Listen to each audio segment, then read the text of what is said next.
충격적인 소식입니다. 도쿄 최고의 언론인 사토 아키라는 한국에 대한 악의적 왜곡 기사로 명성을 쌓았습니다. 모든 일본 언론인들이 한국에서는 안전하지 않은 쓰레기 후진국이라고 거짓 뉴스를 보도하기 시작했죠. 그는 매우 뻔뻔한 사람이었죠. 하지만 한국인들의 친절과 진실을 깨닫고 사토는 무너지기 시작했습니다. 그는 양심의 가책을 느끼며 절망에 빠지고 있었습니다. 편집장은 더 자극적인 취재를 지시했고 사토는 불안한 마음으로 서울행 비행기에 올랐습니다. 사토는 과연 어떤 선택을 할까요? 지금 공개합니다. 그 전에 잠깐 1초면 누를 수 있는 좋아요 한 번만 눌러주시면 영상 제작에 큰 힘이 됩니다. 도쿄의 유명 언론사 아사히 신문의 사무실은 늘 마감 시간이 다가올수록 긴장감이 고조됐습니다. 그날도 사토 아키라는 컴퓨터 앞에 앉아 마지막 문장을 다듬고 있었죠. 그의 손가락이 키보드 위에서 춤을 추듯 움직였어요. 한국에서 일어난 충격적인 차별 사건, 유명 배우 다나카 히로시의 증언이라는 제목의 칼럼이었습니다. 사토는 마지막 문장을 타이핑한 후 잠시 화면을 응시했어요. 칼럼 내용은 일본의 인기 배우가 한국에서 촬영 중 심각한 차별을 받았다는 자극적인 내용으로 가득했죠. 식당에서는 서비스를 거부당했고 현지 스태프들은 노골적인 적대감을 드러냈으며 숙소에서는 일본인이라는 이유로 불편함을 겪었다는 내용이 상세하게 적혀 있었습니다. 하지만 이 모든 내용은 사토가 만들어낸 거짓이었어요. 아키라 군 칼럼 다 됐나? 편집장 야마구치의 목소리에 사토는 고개를 들었습니다. 네, 방금 마쳤습니다. 사토는 자신감 넘치는 목소리로 대답했지만 마음 한구석에서는 불편한 감정이 꿈틀거렸어요. 요즘 일본과 한국 관계가 다시 냉각되고 있으니 이런 기사가 필요해. 사람들이 관심 가질 만한 내용이잖아. 야마구치는 사토의 어깨를 두드리며 말했죠. 다음 날 사토의 칼럼은 신문 일면을 장식했고 온라인 버전은 불과 몇 시간 만에 수십만 조회수를 기록했어요. 댓글은 분노로 가득했습니다. 한국인들은 여전히 일본을 미워하는구나. 우리가 왜 그런 나라와 화해해야 하지? 같은 반응이 쏟아졌죠. 사토는 자신의 책상에 앉아 모니터를 통해 반응을 지켜보며 복잡한 감정에 휩싸였습니다. 기자로서의 명성은 높아졌지만 양심의 가책은 점점 커져갔어요. 그가 쓴 글이 두 나라 사이의 갈등을 더 키우고 있다는 사실을 알면서도 그는 침묵했죠. 한 달 후 사토는 그 칼럼으로 올해의 칼럼상을 수상했습니다. 시상식장에서 그는 환한 미소를 지으며 트로피를 들어 올렸어요. 카메라 플래시가 터지는 가운데 그의 머릿속에서는 자신이 만들어낸 거짓말이 계속해서 메아리쳤습니다. 이 상은 진실을 담대하게 전달하는 기자에게 주는 것입니다. 심사위원장의 말이 사토의 귀에 꽂혔죠. 그는 박수갈채를 받으며 연단에 섰지만 입에서 나오는 수상 소감은 공허하게 느껴졌어요.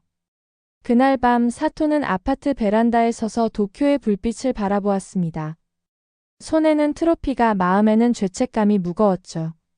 그의 거짓말은 그에게 명예와 인정을 가져다 주었지만 동시에 그의 양심을 갉아먹고 있었어요. 사토는 밤하늘을 올려다보며 한숨을 내쉬었습니다.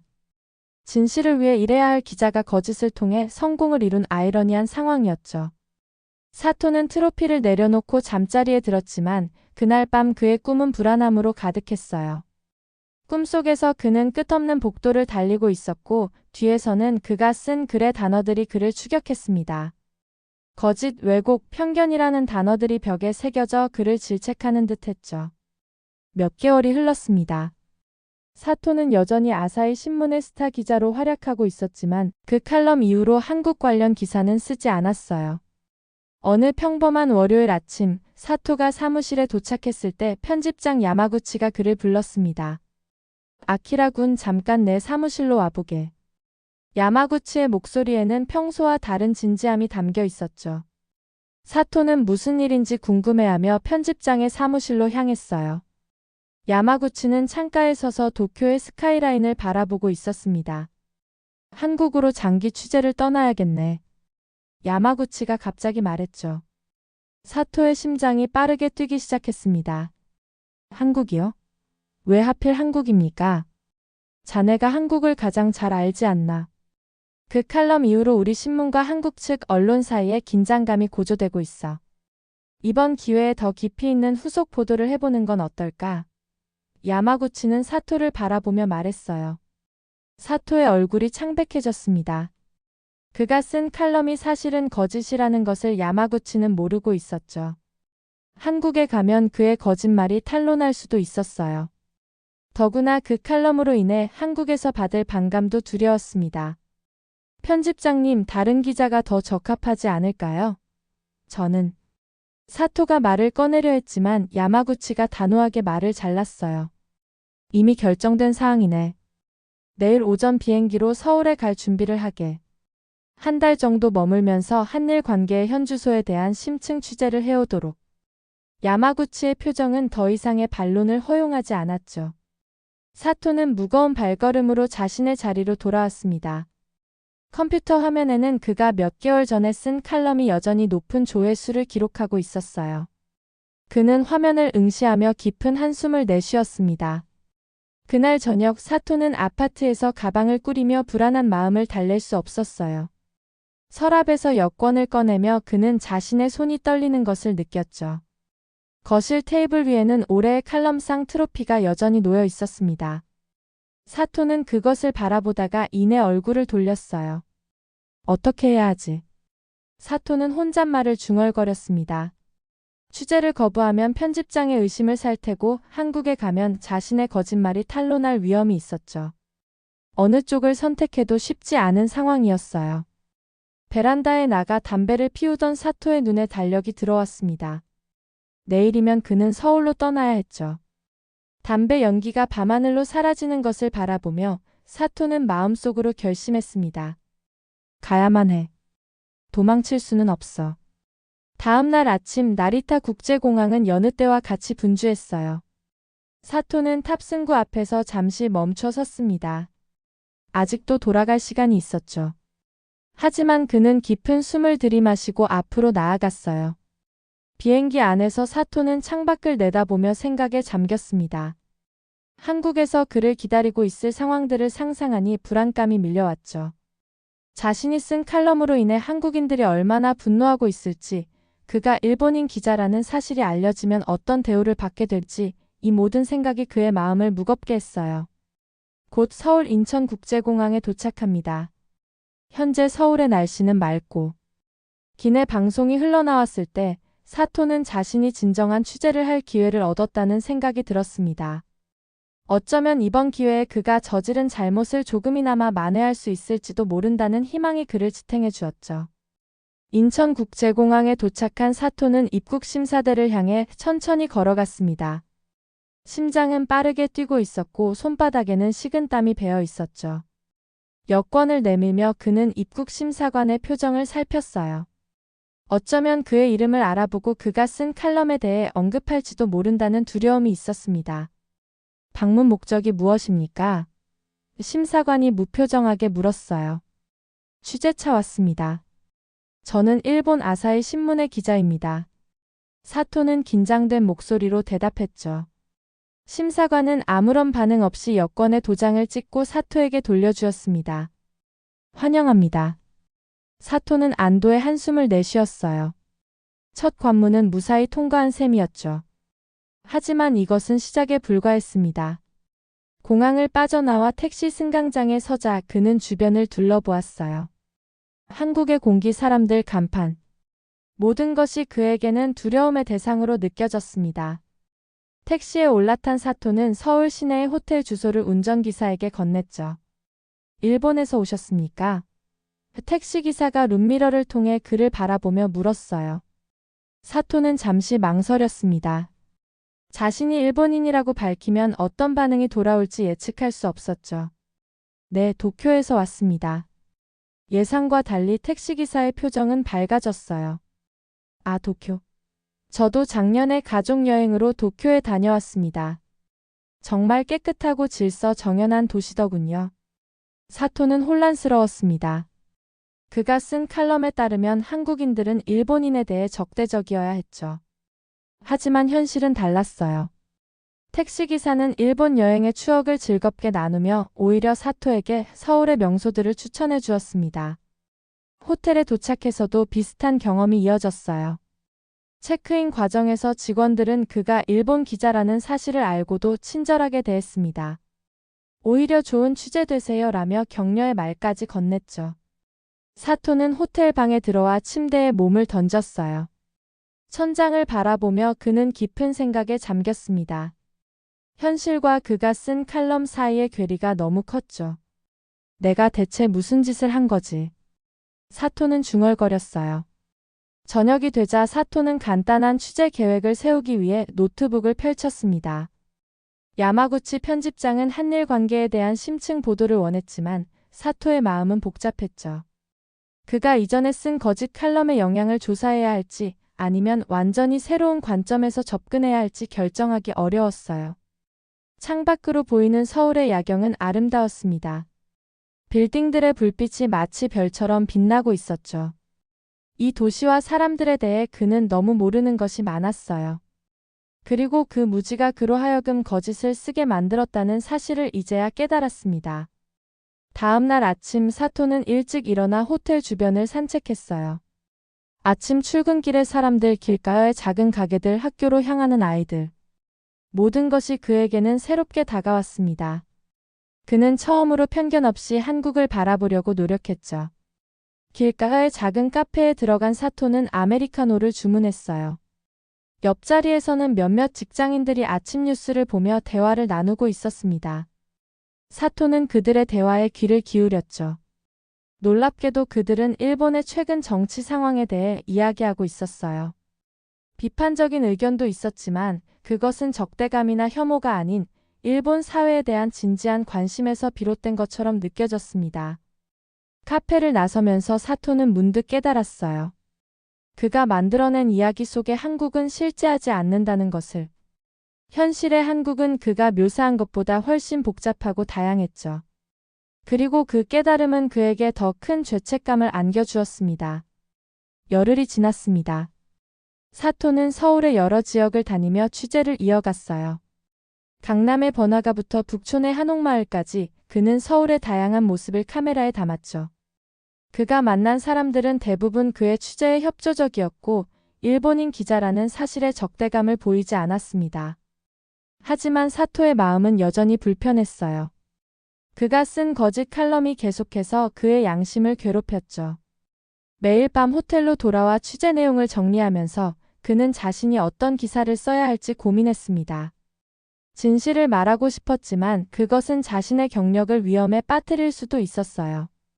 열흘째 되는 날 저녁 사토는 취재를 마치고 호텔로 돌아가는 길이었습니다. 비가 내리기 시작했고 그는 우산도 없이 빗속을 걷고 있었죠. 종로의 좁은 골목길에서 그는 우연히 작은 식당 하나를 발견했어요. 고향 식당이라는 간판이 빛나고 있었습니다. 사토는 비를 피할 겸 식당 안으로 들어갔어요. 안은 생각보다 아늑했습니다. 몇 개의 테이블이 놓여 있었고 손님은 두세 명 정도였죠. 벽에는 오래된 흑백 사진들이 걸려 있었고 공간 전체에 구수한 된장찌개 냄새가 퍼져 있었어요. 어서 오세요. 중년의 여성이 사토를 맞이했습니다. 사토는 조심스럽게 메뉴판을 살펴보았죠. 한글로만 써 있어 이해하기 어려웠어요. 혹시 추천 메뉴가 있을까요? 사토가 서툰 한국어로 물었습니다. 주인은 사토를 유심히 바라보더니 일본어로 대답했어요. 일본에서 오셨군요. 된장찌개가 우리 집 스페시얼리티예요. 사토는 놀랐습니다. 주인이 일본어를 할 줄 알리라고는 생각하지 못했죠. 네, 그러면 된장찌개 부탁드립니다. 식사가 나오기를 기다리는 동안 사토는 주변을 둘러보았어요. 식당 안의 분위기는 따뜻했습니다. 다른 손님들은 각자의 대화에 몰두해 있었고 그를 신경 쓰는 사람은 없었죠. 이런 작은 식당에서 그는 처음으로 긴장을 풀 수 있었어요. 여기 있습니다. 맛있게 드세요. 주인은 따뜻한 된장찌개와 반찬들을 테이블에 놓았습니다. 그리고는 잠시 머뭇거리더니 말을 이었죠. 혹시 취재하러 오셨나요? 카메라를 들고 계시길래. 사토는 놀랐어요. 네, 저는 일본 신문사의 기자입니다. 아, 그렇군요. 주인은 미소를 지었습니다. 기자가 밥을 잘 챙겨 먹어야 힘을 내지요. 천천히 드세요. 사토는 된장찌개를 한 숟가락 떠먹었어요. 뜨겁고 구수한 맛이 입안에 퍼졌습니다. 오랜만에 느끼는 편안함이었죠. 그는 천천히 식사를 이어나갔어요. 식사를 마치고 계산을 하려는데 주인이 다가왔습니다. 처음 오신 손님에게는 서비스로 차 한 잔 드려요. 그녀는 따뜻한 보리차를 테이블에 놓았죠. 감사합니다. 사토는 고개를 숙였어요. 실은 일본 기자들이 한국에서 좋은 대접을 받지 못한다고 들었는데 의외로 모두 친절하게 대해주셔서 놀랐습니다. 주인은 잠시 생각에 잠기는 듯 했어요. 세상에는 여러 사람이 있죠. 좋은 사람도 있고 그렇지 않은 사람도 있고. 국적은 중요하지 않아요. 사토의 마음이 무거워졌습니다. 자신이 쓴 칼럼이 얼마나 많은 사람들에게 잘못된 인상을 심어주었을지 생각하니 괴로웠죠. 정말 그런가요? 물론이죠. 저도 젊었을 때 일본에서 일한 적이 있어요. 좋은 사람들도 만났고 힘든 경험도 있었죠. 하지만 그건 일본이라서가 아니라 그냥 삶이니까요. 주인의 말에는 삶의 지혜가 담겨 있었습니다. 사토는 그날 밤 늦게까지 고향 식당에 머물렀어요. 주인과 이야기를 나누며 그는 처음으로 한국과 일본, 그리고 두 나라 사람들 사이의 복잡한 감정에 대해 진지하게 생각해 보았습니다. 그리고 자신이 얼마나 무책임하게 그 감정들을 이용했는지도 깨달았죠. 비가 그친 후 사토는 식당을 나섰어요. 내일도 오실 거예요? 주인이 물었습니다. 네, 꼭 다시 오겠습니다. 사토는 진심으로 대답했죠. 그날 밤 호텔로 돌아가는 길에 사토의 마음은 이상하게 가벼워졌어요. 마치 오랫동안 짊어지고 있던 무거운 짐의 일부를 내려놓은 것 같았습니다. 다음 날부터 사토는 매일 저녁 고향 식당을 찾았습니다. 낮에는 서울 곳곳을 다니며 취재를 하고 밤이면 어김없이 그 작은 식당으로 발걸음을 옮겼죠. 식당 주인 김영희와 나누는 대화는 그에게 큰 위안이 되었어요. 영희는 사토에게 한국의 음식과 문화에 대해 이야기해 주었고 사토는 그녀의 이야기를 진지하게 경청했습니다.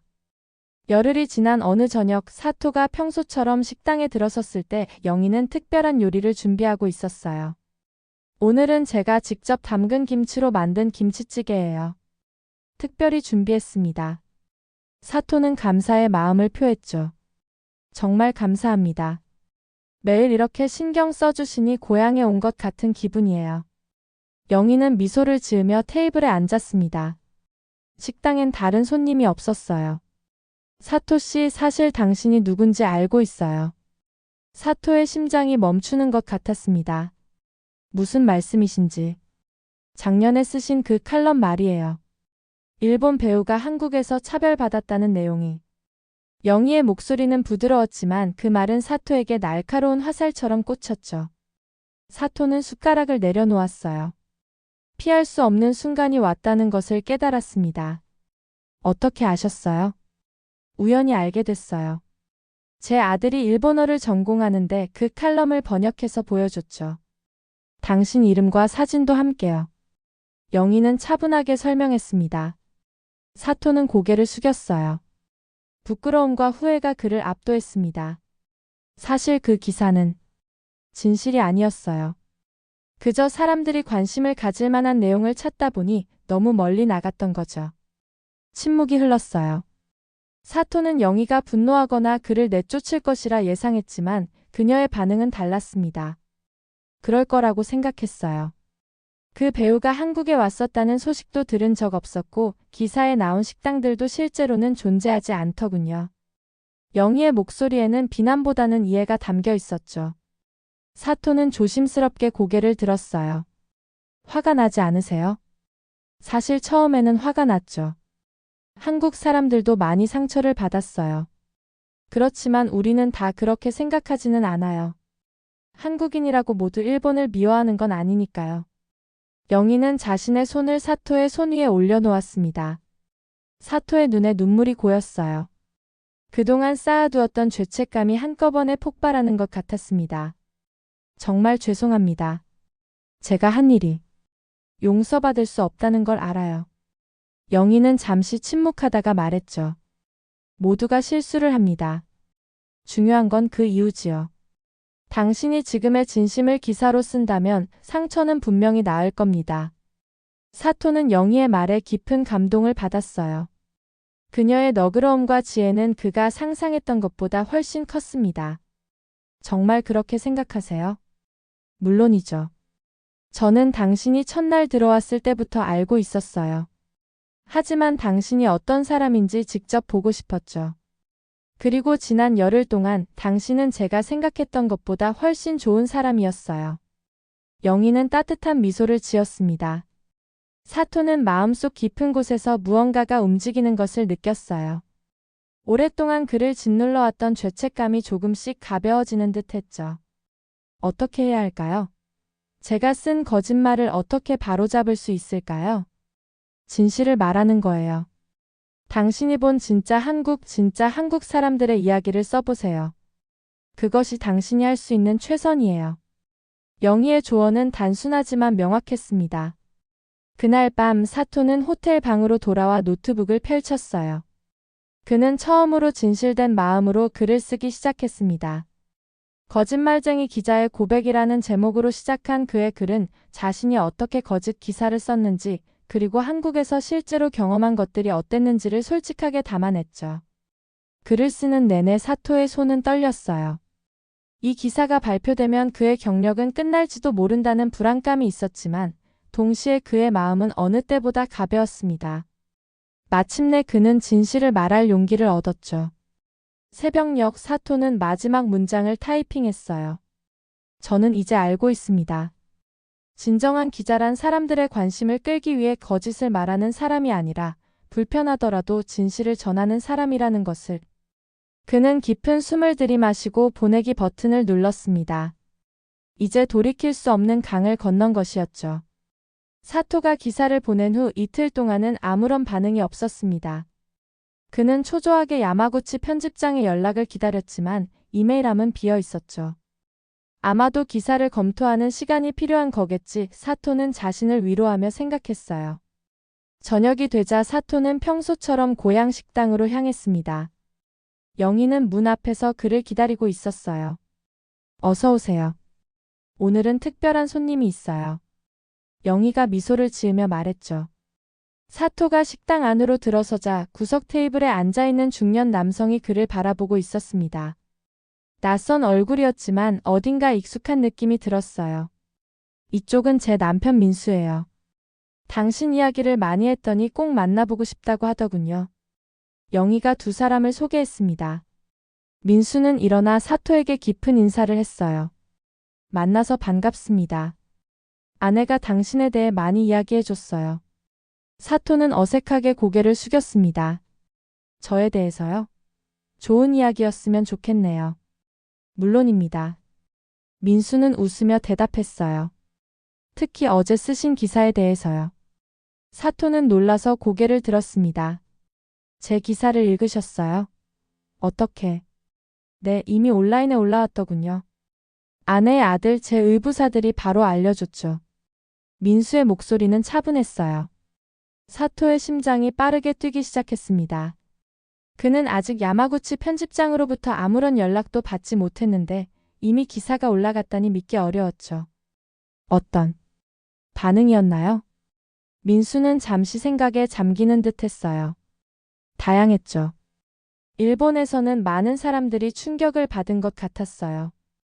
일부는 당신을 비난했고 일부는 당신의 용기를 칭찬했죠.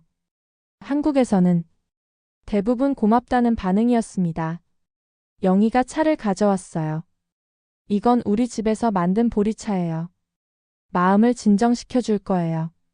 사토는 감사히 차를 받아 한 모금 마셨습니다. 따뜻한 보리차가 그의 긴장된 몸을 조금씩 풀어주는 듯 했어요. 저는 아직 편집장에게서 연락을 받지 못했어요. 아마 해고됐을지도 모르겠습니다. 민수와 영희는 서로를 바라보았죠. 그럴 수도 있겠네요. 하지만 그건 당신이 옳은 일을 했다는 증거이기도 해요. 민수가 말했습니다. 사토는 쓴웃음을 지었어요. 일자리를 잃는 게 옳은 일의 증거라니 참 아이러니하네요. 때로는 진실을 말하는데 대가가 따르죠. 하지만 그 대가보다 더 무거운 것이 양심의 짐이라는 걸 당신은 이미 알고 계시잖아요. 영희의 말에는 깊은 지혜가 담겨 있었습니다. 사토의 휴대폰이 울렸어요. 화면에는 야마구치 편집장이라는 이름이 떠 있었습니다. 사토는 깊은 숨을 들이마시고 전화를 받았어요. 사토군. 야마구치의 목소리는 평소보다 무거웠습니다. 네, 편집장님. 사토의 목소리는 떨렸죠. 자네 기사가 엄청난 반향을 일으키고 있네. 이사회에서도 긴급회의가 소집됐어.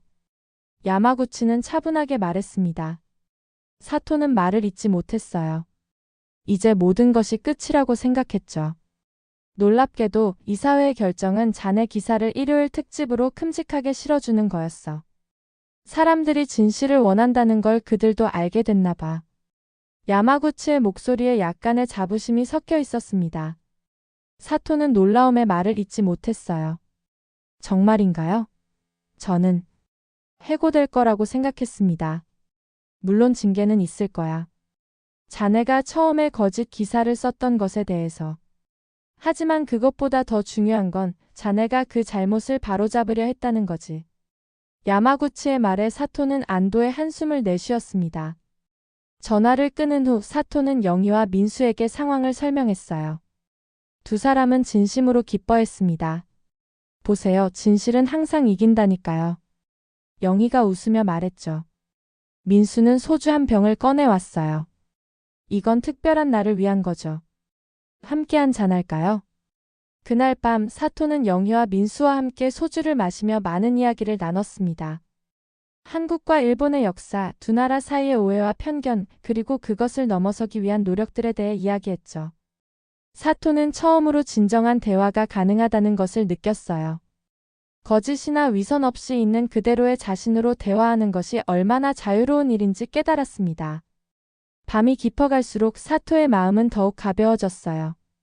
그가 쓴 두 번째 칼럼은 단순한 사과문이 아니라 그의 인생을 바꾸는 전환점이 되었습니다. 다음 날 아침 사토는 생각보다 일찍 눈을 떴습니다. 호텔 창문을 통해 들어오는 햇살이 그의 얼굴을 부드럽게 어루만졌어요. 어제의 일이 꿈만 같았죠. 그의 진실된 고백이 오히려 더 큰 반향을 일으키고 이사회에서도 긍정적인 결정을 내렸다는 사실이 아직도 믿기지 않았습니다. 사토는 침대에서 일어나 노트북을 켰어요. 온라인 상에서 그의 기사는 이미 수많은 댓글과 공유를 기록하고 있었습니다. 일본 네티즌들의 반응은 예상대로 갈렸어요. 그를 비난하는 목소리도 있었지만 의외로 많은 사람들이 그의 용기를 지지했죠. 진실을 말해줘서 고맙다. 이런 기사가 더 많아져야 한다와 같은 댓글들이 눈에 띄었습니다. 한국 언론들도 그의 기사를 인용하기 시작했어요. 일본 기자의 용기 있는 고백, 거짓 보도를 스스로 바로잡은 양심적 기자와 같은 제목의 기사들이 연이어 발표되었죠. 사토는 복잡한 감정에 휩싸였습니다. 자신이 이토록 큰 파장을 일으킬 줄은 생각도 못했어요. 휴대폰이 울렸습니다. 도쿄 본사의 번호였어요. 사토입니다. 아키라군 나야. 야마구치의 목소리가 들렸습니다. 자네 기사가 엄청난 반응을 얻고 있어. 일요일 특집을 위해 몇 가지 추가 내용이 필요해. 한국에서 만난 사람들의 이야기를 더 담았으면 해. 사토는 고개를 끄덕였어요. 알겠습니다. 오늘 중으로 추가 내용을 보내드리겠습니다. 전화를 끊고 사토는 생각에 잠겼습니다. 가장 먼저 떠오른 사람은 영희와 민수였어요. 그들의 따뜻함과 이해심이 없었다면 그는 결코 진실을 말할 용기를 내지 못했을 거였죠. 사토는 서둘러 샤워를 마치고 고향 식당으로 향했습니다. 하지만 식당에 도착했을 때 그를 기다리고 있던 것은 닫힌 문이었어요. 평일 오전이니 당연히 문을 열지 않았을 수도 있었지만 문에 붙은 작은 종이가 그의 시선을 끌었습니다. 사토는 가까이 다가가 그것을 읽었어요. 사토 기자님, 당신이 진실을 밝혀줘서 고맙습니다. 당신의 용기 덕분에 저희 부부도 용기를 얻어 오랜 꿈이었던 일본 여행을 떠납니다. 메모 아래에는 일본어로 작게 쓰인 한마디가 있었어요. 진심으로 감사했습니다. 당신을 용서합니다. 사토의 눈에서 뜨거운 눈물이 흘러내렸습니다. 그는 메모를 조심스럽게 떼어 주머니에 넣었어요. 영희와 민수가 없는 지금 그들의 이야기를 더 많은 사람들에게 전해야겠다는 결심이 더욱 굳건해졌죠. 사토는 걸음을 옮겨 인근 카페에 들어갔습니다. 노트북을 펼치고 그는 영희와 민수에 대한 이야기 그리고 고향 식당에서 느꼈던 따뜻함에 대해 글을 쓰기 시작했어요. 단순한 인터뷰 기사가 아니라 그의 감정과 변화 그리고 그들이 그에게 주었던 영향을 솔직하게 담아냈죠. 나는 그들을 통해 깨달았다. 진정한 화해란 거창한 정치적 합의나 외교적 선언이 아닌 이렇게 작은 식당에서 주고받는 진심 어린 대화와 용서에서 시작된다는 것을. 글을 마무리하며 사토는 창밖을 바라보았습니다. 서울의 거리는 여느 때와 다름없이 분주했지만 그의 눈에는 모든 것이 새롭게 보였어요. 이제 그는 더 이상 편견의 눈으로 이 도시를 바라보지 않았죠. 기사를 보내고 사토는 영희와 민수가 일본으로 떠났다는 사실이 계속 마음에 걸렸어요. 그들은 정확히 어디로 갔을까? 어쩌면 도쿄에서 다시 만날 수 있을지도 모른다는 생각이 들었죠. 하지만 연락처를 교환하지 않았다는 사실을 깨닫고 사토는 깊은 한숨을 내쉬었습니다. 그는 고향 식당 앞을 다시 찾았어요. 혹시 다른 누군가가 가게를 지키고 있을지도 모른다는 희망이 있었죠. 하지만 문은 여전히 닫혀 있었고 이웃 가게의 주인에게 물어봐도 그들이 언제 돌아올지는 아무도 모른다고 했습니다. 사토는 식당 앞 계단에 앉아 생각에 잠겼어요. 어쩌면 이것이 그들과의 마지막 인연일지도 모른다는 생각이 들었죠. 하지만 이상하게도 그 생각은 그를 슬프게 하지 않았습니다. 오히려 그들이 자신을 통해 용기를 얻었다는 사실이 그에게 위안이 되었어요. 주머니에서 그들의 메모를 다시 꺼내 읽으며 사토는 결심했습니다. 이 만남의 의미를 잊지 않고 앞으로도 진실만을 전하는 기자가 되겠다고. 그것이 영희와 민수에게 보답하는 가장 좋은 방법이라고 생각했죠. 서울의 하늘은 유난히 맑았습니다. 마치 그의 마음처럼 모든 구름이 거친 듯 했어요. 사토는 깊은 숨을 들이마시고 천천히 호텔로 발걸음을 옮겼습니다. 이번 취재가 끝나면 도쿄로 돌아가겠지만 그의 마음 한켠에는 항상 이 작은 식당과 그곳에서 만난 따뜻한 사람들의 기억이 남아있을 거라는 것을 알았어요. 한 달 후 사토는 도쿄로 돌아왔습니다. 그의 두 번째 칼럼은 예상보다 훨씬 큰 반향을 일으켰어요. 일요일 특집으로 실린 그의 기사는 한일 양국에서 많은 독자들의 공감을 얻었고 여러 언론사에서도 그를 인터뷰하고 싶어 했죠. 거짓을 고백하고 진실을 말한 그의 용기는 많은 이들에게 감동을 주었습니다. 아사히 신문사로 복귀한 첫날 사토는 낯선 분위기를 느꼈어요. 동료들의 시선이 그에게 꽂히는 듯했죠. 어떤 이들은 그를 영웅처럼 대했고 어떤 이들은 여전히 의심의 눈초리를 보냈습니다. 사토는 그 모든 것을 담담히 받아들였어요. 자신이 한 일에 후회는 없었지만 동료들의 복잡한 감정을 이해할 수 있었죠. 야마구치 편집장이 그를 자신의 사무실로 불렀습니다. 아키라 군 이리 와보게. 사토는 심호흡을 하고 편집장실 문을 열었어요. 야마구치는 창가에 서서 바깥을 내다보고 있었죠. 한국에서의 기사는 정말 좋았네. 진실을 말할 줄 아는 기자가 얼마나 귀한지 알고 있나? 야마구치가 돌아서며 말했습니다. 사토는 고개를 숙였어요. 감사합니다. 하지만 처음에 거짓 기사를 쓴 것은 제 잘못입니다. 그래, 그건 분명 잘못이었지. 그래서 이사회의 결정에 따라 자네는 3개월간 감봉 처분을 받게 됐어. 야마구치의 목소리는 엄격했지만 그의 눈빛은 부드러웠죠. 이해합니다. 사토는 담담하게 대답했어요. 그리고 야마구치가 서랍에서 서류 하나를 꺼냈습니다. 새로운 임무도 받게 됐네. 사토는 궁금한 표정으로 서류를 받아들었어요. 한일 문화교류 특별 취재팀이라는 제목이 눈에 들어왔죠.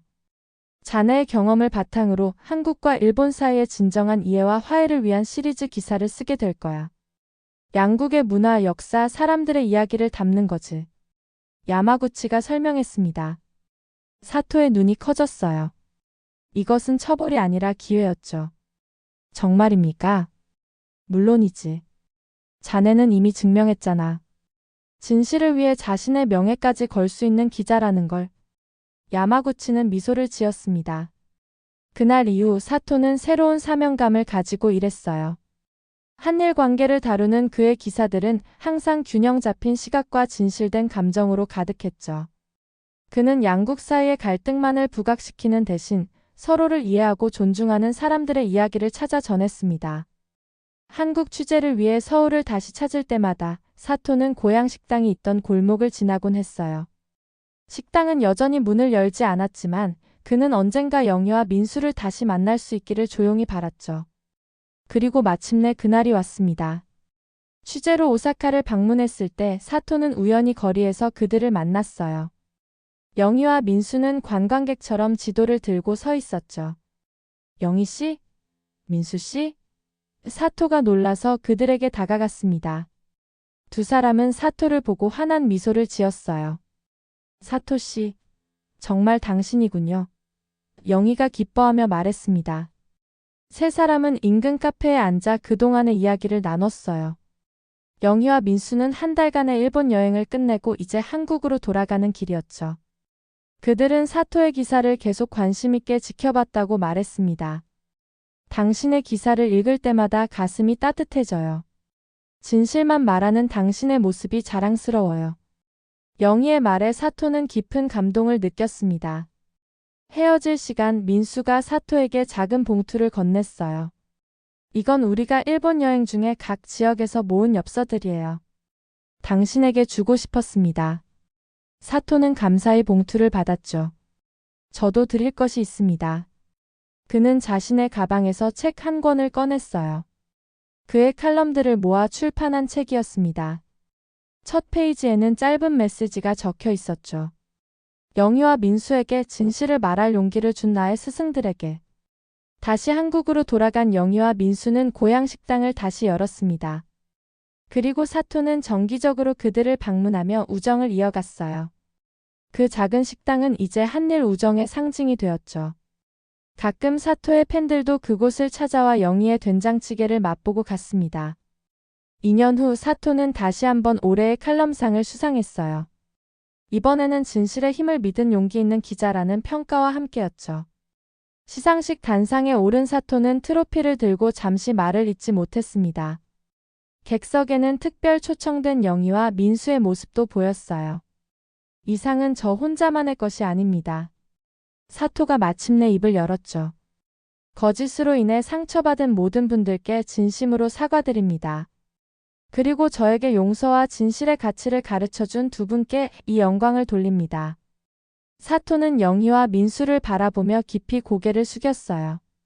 객석에서는 뜨거운 박수갈채가 쏟아졌습니다. 돌아오는 길 사토는 도쿄의 밤하늘을 바라보았어요. 예전에 그라면 거짓을 통해 성공을 얻었겠지만 지금의 그는 진실을 말함으로써 더 큰 행복을 얻게 되었죠. 그는 깨달았습니다. 기자의 힘은 갈등을 일으키는 데 있는 것이 아니라 사람과 사람의 마음을 읽는 데 있다는 것을. 사토의 이야기는 여러 언론사의 교과서가 되었고 많은 젊은 기자들이 그를 롤모델로 삼았어요. 그는 강연회에서 자주 이런 말을 하곤 했습니다. 진실은 때로 불편하고 때로는 상처를 줄 수도 있습니다. 하지만 진실만이 우리를 진정으로 자유롭게 하고 서로를 이해하게 만듭니다. 영희와 민수가 선물한 엽서들은 지금도 사토의 책상 위에 소중히 보관되어 있습니다. 그것은 그에게 항상 진실을 말할 것을 상기시키는 소중한 기념품이 되었죠. 그리고 그가 쓴 따뜻한 진실의 이야기들은 계속해서 한국과 일본 두 나라 사람들의 마음을 연결하고 있습니다. 여러분은 사연에 대해서 어떻게 생각하시나요? 이 이야기가 흥미로우셨다면 1초면 누를 수 있는 좋아요 한 번만 눌러주시면 영상 제작에 큰 힘이 됩니다.